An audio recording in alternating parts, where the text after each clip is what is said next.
গত ৫ আগস্ট গণ অভ্যুত্থানে শেখ হাসিনার পতনের পর দেশের রাজনীতিতে বইছে পরিবর্তনের হাওয়া। রাজনীতির মাঠে শুরু হয়ে গেছে কঠিন সব হিসাব নিকাশ। আগামী নির্বাচনকে ঘিরে সক্রিয় রাজনৈতিক দলগুলো নিজেদের অবস্থানকে শক্ত করতে মাঠে নেমেছে বেশ তোড়জোড় করেই। কেউ কেউ একক নির্বাচনের কথা ভাবলেও জানা গেছে নির্বাচন ঘিরে নতুন জোট গঠন করতে যাচ্ছে দেশের ইসলামী আদর্শের রাজনৈতিক দলগুলো। আওয়ামী লীগ মাঠে না থাকায় বিএনপি ও এর একসময়ের মিত্র দলগুলোর মধ্যে চলছে নানা সমীকরণ। এরই মধ্যে বাংলাদেশ জামায়াতে ইসলামী, ইসলামী আন্দোলন ও হেফাজতে ইসলাম সহ অন্যান্য ইসলামী দল রাজনীতির মাঠে এখন বেশ সরব।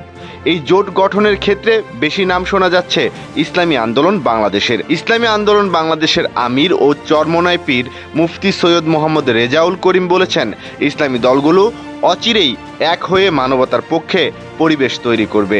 একমাত্র ওয়ালটন এসি দিচ্ছে 1 বছরের রিপ্লেসমেন্ট গ্যারান্টি। শনিবার ২৮ সেপ্টেম্বর রাজধানীর ইনস্টিটিউট অফ ডিপ্লোমা ইঞ্জিনিয়ার্স মিলনায়তনে ইসলামী যুব আন্দোলন বাংলাদেশের প্রতিনিধি সম্মেলনে তিনি এসব কথা বলেন। ইসলামী দলগুলোর সঙ্গে আলোচনা চলছে জানিয়ে রেজাউল করিম বলেন, দলগুলোর সঙ্গে নিয়মিত যোগাযোগ হচ্ছে।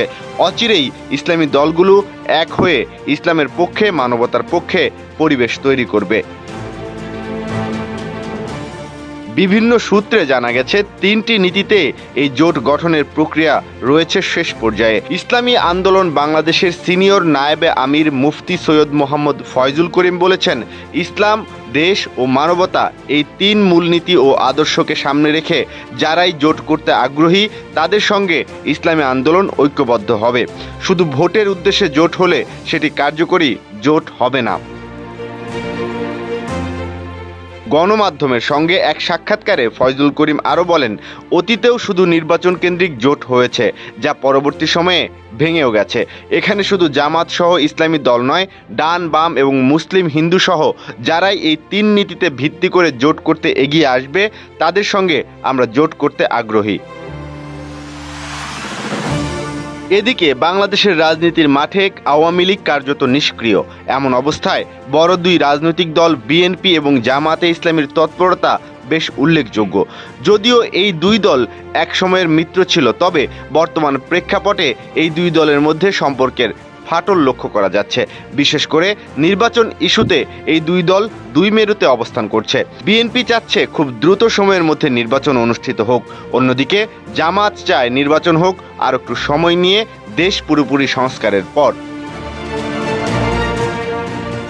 এদিকে অভিন্ন উদ্দেশ্যে বৃহত্তর জোট গঠনের মাধ্যমে দেশের রাজনীতিতে শক্ত অবস্থান গড়ে তুলতে, নিজেদের মধ্যে সুসম্পর্ক গড়ে তুলতে ইতিবাচক প্রাথমিক আলোচনা চলছে বলে জানিয়েছেন ইসলামিক দলগুলোর নেতারা বলছেন, ফেসিবাদের পতন হওয়ার পর তাদের প্রতি আগ্রহ বাড়ছে মানুষের।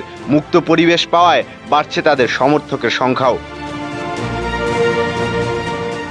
ঐক্যবদ্ধ হওয়ার পক্ষে সম্মতি জানিয়ে হেফাজতে ইসলামের যুগ্ম মহাসচিব মাওলানা আজিজুল হক বলেছেন, হেফাজত, জামায়াত এবং ইসলামী আন্দোলন এই ৩ শক্তি একসঙ্গে হওয়ার একটা প্রক্রিয়া শুরু হয়েছে।